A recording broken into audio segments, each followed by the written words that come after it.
बिहार सरकार ने साल 2026 की शुरुआत के साथ ही युवाओं के लिए बड़े पैमाने पर सरकारी नौकरी के अवसर खोलने की दिशा में निर्णायक कदम उठाया।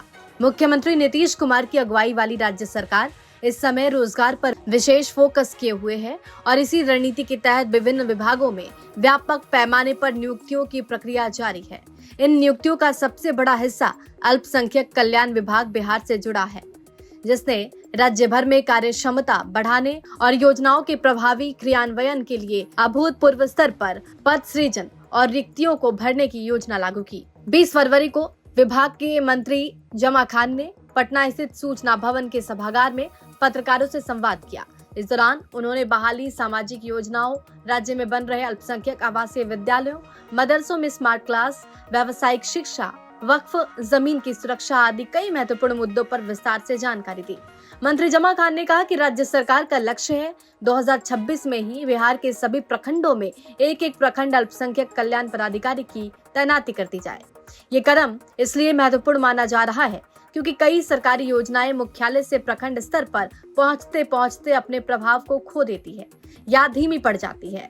नए पदाधिकारियों की तैनाती से समुदाय विशेष तक योजनाओं की सीधी निगरानी होगी, लाभार्थियों को समय पर सहायता मिल सकेगी, सरकारी परियोजनाओं का निरीक्षण तेज होगा, प्रखंड स्तर पर प्रशासनिक क्षमता बढ़ेगी। राज्य में अल्पसंख्यकों की सामाजिक आर्थिक उन्नति को लेकर ऐसी लक्षित योजनाओं की जरूरत लंबे समय से महसूस की जा रही थी। अल्पसंख्यक कल्याण विभाग में हो रही 1076 पदों की नियुक्तियां राज्य में रोजगार को मजबूत दिशा देने वाली सबसे बड़ी घोषणा मानी जा रही है। मंत्री ने बताया कि सभी पदों की अधियाचना बिहार लोक सेवा आयोग और बिहार कर्मचारी चयन आयोग को भेज दी गई है, जिसका अर्थ है अब चयन प्रक्रिया शीघ्र प्रारंभ होगी। आप समझिए इन पदों का पूरा ब्यौरा। देखिए, जिला अल्पसंख्यक कल्याण पदाधिकारी के 6 पद होंगे, प्रखंड अल्पसंख्यक कल्याण पदाधिकारी के 487 पद, निम्न वर्गीय लिपिक यानी मुख्यालय निदेशालय के 8 पद, निम्न वर्गीय लिपिक क्षेत्रीय सेवा के 14 पद, निम्न वर्गीय लिपिक समाहरणालय सेवा के 524 पद, छात्रावास प्रबंधक के 37 पद।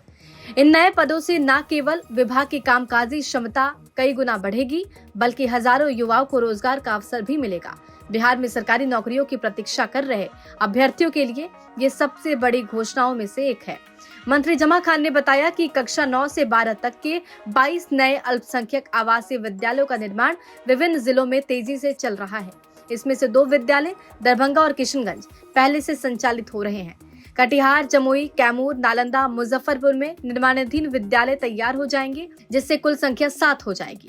बिहार का ये मॉडल बेहद महत्वपूर्ण है क्योंकि देश में केवल तेलंगाना के बाद बिहार ही ऐसा राज्य है जहां अल्पसंख्यकों के लिए इतनी बड़ी संख्या में आधुनिक आवासीय विद्यालय स्थापित किए जाएंगे। सरकार का लक्ष्य है कि भविष्य में प्रत्येक जिले में ऐसा एक विद्यालय हो जहां सुरक्षित आवासीय सुविधा मिले, आधुनिक शिक्षण व्यवस्था हो, तकनीकी और व्यावसायिक कौशल हो, खेल और सांस्कृतिक विकास हो। ब्यूरो रिपोर्ट, बिहार तक।